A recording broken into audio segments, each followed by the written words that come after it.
Alors Wonderwall, c'est un projet qui a été initié depuis 2 ans, dont l'objectif c'est de créer un parcours artistique à l'intérieur de la ville de Cognac, d'inviter des artistes graffeurs, sculpteurs à venir faire des propositions dans la ville. C'est toujours du street art, mais on a le temps de venir, on a le temps de peindre et on a le temps de pouvoir discuter avec les gens, de pouvoir se poser. Et c'est ça qui est intéressant aussi. C'est ici que j'ai commencé à peindre.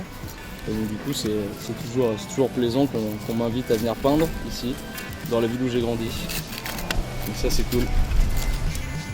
Projet Wonderwall, un volet médiation qu'on souhaitait valoriser à travers ce projet-là. Et donc c'était une évidence de venir travailler avec Julien et toute son équipe, puisque on était à proximité.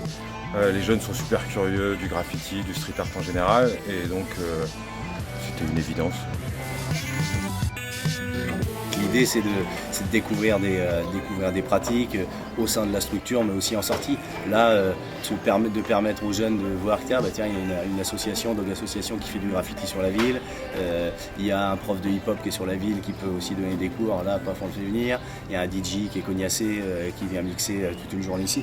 Donc voilà, l'idée était vraiment dans notre projet PEDA, c'est une des vocations premières, c'est-à-dire faire découvrir, vivre sa ville, un peu faire découvrir ce qui se passe à Cognac. J'étais assez satisfait du résultat et de l'engouement des jeunes en fait.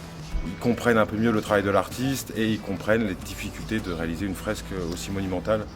Donc c'est super intéressant et en plus c'est ludique, ils peuvent écrire leur prénom, ils peuvent s'amuser avec. Ils ont les bombes, voilà, ils se posent pas 50 questions, quoi. Mathieu leur donne 2-3 conseils de ne pas rester pour éviter les coulures. Mais voilà, une fois qu'ils ont les supports, les bombes, c'est parti, quoi. Ils se lâchent, ils écrivent. Entre DJ Martin, les danseurs de hip-hop, le graffiti, on est vraiment arrivé à un phénomène un peu à la block party des années 80 aux États-Unis, où toutes les populations se réunissent ensemble pour faire une grosse fête. Et je trouvais que ça ressemblait vraiment à ça, et du coup j'ai trouvé ça super agréable, super enrichissant. Le projet est fini, la salamandre est réalisée, je suis content parce que c'était la première fois que j'utilisais cette technique et c'est fait. Et ça s'est plutôt bien passé, la salamandre est plutôt belle.